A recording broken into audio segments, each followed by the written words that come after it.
Hey everyone, welcome back to the Turn 4 Automotive and Performance YouTube channel.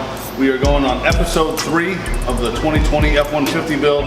This time we're going to lift the F150 up, we're in the garage, we're going to put on a lift kit, leveling kit, maxtrac, 2.5 in the front, 1 in the back with shackles and new tires. We have some Falken Wildpeak AT3Ws, 295/60/20, 34-inch by 11 or so tire, with some 20 by 10 -12 offset wheels, some bushwacker fender flares, and we're going to give this thing a more aggressive stance and lift her up.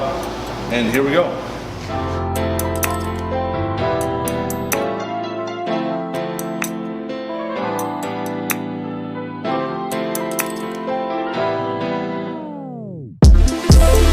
Couple items we have to undo to get the spacer on top of the strut, as these are.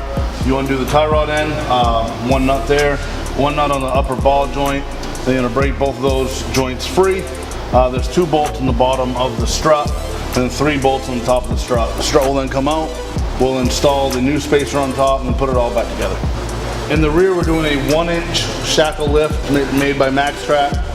So what we're going to do is we're going to undo the lower shock bolt on both sides. Just I believe 18 and 15 millimeter bolt, and then we have to undo the factory shackle in the back. To do that, you have to get the top bolt out, you have to get it above the frame rail.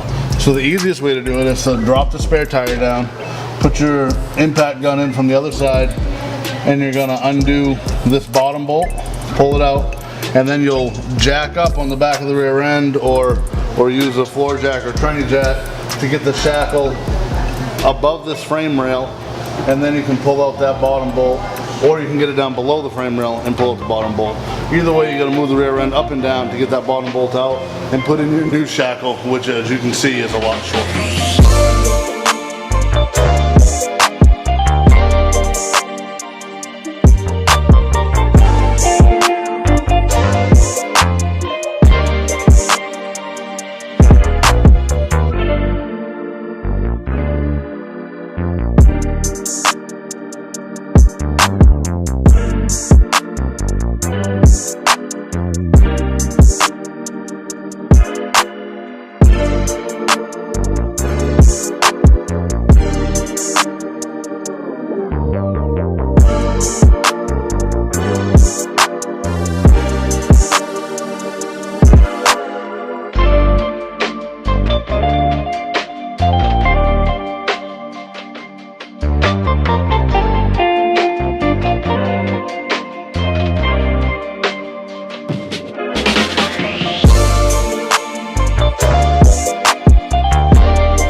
We want to give a huge thank you to Full Circle Custom Collision here in Gray, Maine, for at a moment's notice painting our special bushwacker extended fender flares and matching that perfect magna red color. Perfect.